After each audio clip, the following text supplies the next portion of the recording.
Yo, Jamaica was always the capital of the Caribbean.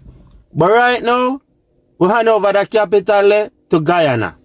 Yeah man, Guyana the capital for the Caribbean right now.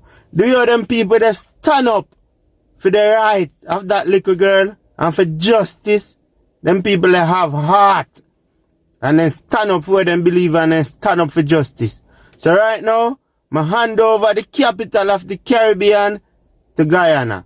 Yesterday I said that Jamaica is the capital of the Caribbean. So this is our country. I could go and I come take that one. Let me tell you something, Bumba Hole. We bad reggae. Yeah, man, we bad dancehall too. And we bad bolt. That's half us. Even though it don't make sense. But yeah, man, keep us off. I'm good. You know? Yeah, man, we have the best beaches and beaches. The best food. And our culture has impacted movies and television and dreadlocks white people.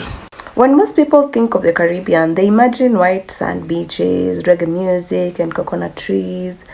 But have you ever stopped to wonder what's really the capital of the Caribbean? Is there even one, actually? Is there? So in this video, we'll unpack why the question is more complex than it seems and how the idea of a Caribbean capital reveals deep truths about identity, colonial legacy, and regional unity. Stay tuned. This one might change how you see the Caribbean forever. The Jamaican people said that I want to put Jamaica in the conversation to gain clout. Gain clout. Well, not really, because I've gone viral how many times now. But it's interesting because guess who came out with an observation and an article? The Jamaica Observer. Now you're going to probably tell me, that's just a small part of the news. Is this, blah, blah, blah. But bro, they came out and said Jamaica Carnival is coming for the title of the best carnival in the Caribbean, the capital of carnival. You know what I mean? You lie. It's the capital of bleaching. That is what. You're watching the Olympics and shit, the last person you root for is a Jamaican. All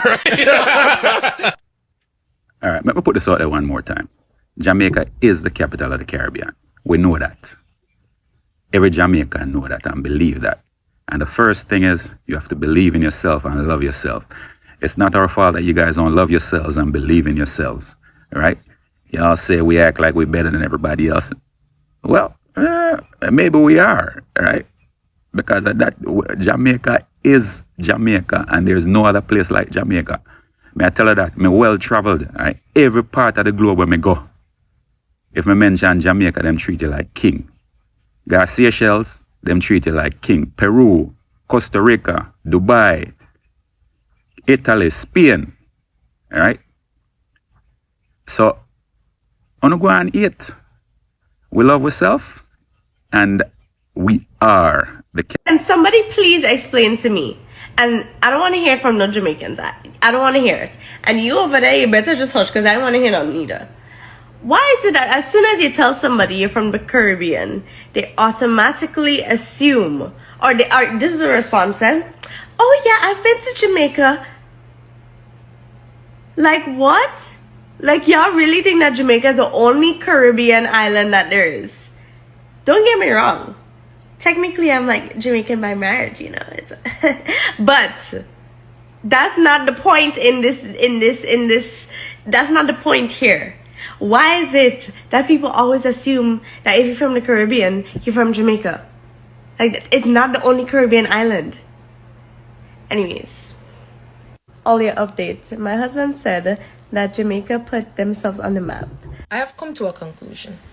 You know what that conclusion is? That there are a lot of people from certain countries that don't like the members, the people, the citizens of the capital of the Caribbean. They don't like us. Because why this man comes to me unprovoked to tell me that Jamaicans cook good oxtail, but they can't cook curry chicken. First of all, oxtails, we don't even eat that in Jamaica like that. That's an American thing. Second, curry chicken. You didn't even come to me and talk about curry goat or curry mutton. Curry chicken? Come on now. At this point, it's more unprovoked. You're just here to be like, I don't like Jamaicans. It's better you told me you don't like Jamaicans. Don't over here try to cover it up with food. First, let's get one thing straight. There's no official capital of the Caribbean. The Caribbean is not a single country. It's a region made up of over 700 islands, 13 sovereign nations, and more than a dozen territories and dependencies ruled by countries like the US, the UK, France, and even the Netherlands. So why do people still ask this question? Because despite its diversity, the Caribbean shares a deeply connected cultural identity shaped by colonialization, slavery, migration, and resilience. And within that shared experience, certain cities have emerged as de facto power centers. Let's talk about a few contenders. So let's see about Havana, Cuba. With its historical revolution, global music exports, and political influence, many consider Havana the ideological heart of the region. Another one, Kingston, Jamaica, the birthplace of reggae, Rastafari, and global Black Pride movements. Kingston is often seen as the cultural capital of the Caribbean. We also have the Port of Spain, Trinidad and Tobago, known for hosting the region's biggest carnival and being home for CARICOM institutions. It's a hub for regional diplomacy. Yeah, we also have San Juan, Puerto Rico, a U.S. territory, yes, but a vital economic and cultural node connecting the Caribbean to the mainland. And then there's Bridgetown, Barbados, which made history in 2021 by removing the British monarchy and becoming a republic, sending shockwaves through the Caribbean and beyond. So is there one capital? The answer is no. But these cities and others like them act as a spiritual, cultural, and political capitals in their own right. So most importantly, the question itself reminds us that the Caribbean is more than tourist bronchias.